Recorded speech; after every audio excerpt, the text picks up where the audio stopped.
మెదక్ జిల్లా కొల్చార మండలం వెంకటాపూర్ గ్రామంలో బాల్య వివాహాలు జరగకుండా చూడాల్సిన బాధ్యత అందరిపై ఉందని విజన్ ఎన్జీఓ స్వచ్ఛంద సంస్థ నవనీత్ అన్నారు.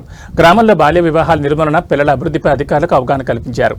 ఈ సందర్భంగా విజన్ ఎన్జీఓ స్వచ్ఛంద సంస్థ నాయకురాలు నవనీత మాట్లాడుతూ బాల్య వివాహాలు జరగకుండా అంగన్వాడీ టీచర్లు, ఆయాలు, బిఎల్ఓ, ఆశా వర్కర్లు, పంచాయతీ కార్యదర్శి బాధ్యత వహించాల్సి ఉంటుందని తెలిపారు. బాలికలకు 18 సంవత్సరాలు, యువకులకు 21 సంవత్సరాలు నిండింది వివాహం చేయాలన్నారు. అలా వివాహం చేస్తే పురోహితులతో పాటు తల్లిదండ్రులు, చుట్టాలు, బాజా భజంత్రులు, ఫోటోగ్రాఫర్లపై కేసు నమోదు చేస్తే జైలు శిక్ష పడుతుందని అన్నారు.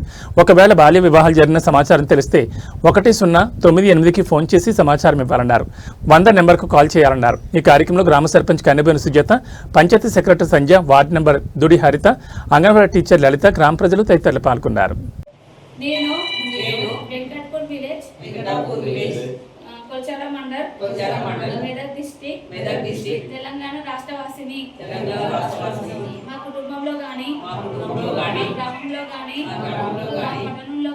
పట్టణంలో గాని బాల్య వివాహాలను నిరోధించడం మన సామాజిక బాధ్యతగా గుర్తించి పని చేస్తాను. 18 సంవత్సరాలు నిండని అమ్మాయికి మరియు 21 సంవత్సరాలు నిండని అబ్బాయికి వివాహం చేయకూడదు.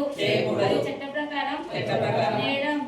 దీనికి గాను 2 సంవత్సరాల జైలు శిక్ష, ₹1,00,000 జరిమానాతో పాటు దీనిలో భాగమైన అమ్మాయి అబ్బాయి తల్లిదండ్రులు, బంధువులు, పెళ్లి నిర్వాహకులు, మద్దతుదారులు అందరూ శిక్షించబడతారు. బాల్య వివాహాల వల్ల వారి జీవన విధానంలో మానసిక స్థితిలో పరిపక్వత లేక వారి భవిష్యత్తు జీవితంలో ఎన్ని రకాల నష్టాలు జరుగుతాయో తెలియజేస్తామని ప్రతిజ్ఞ చేస్తున్నాం.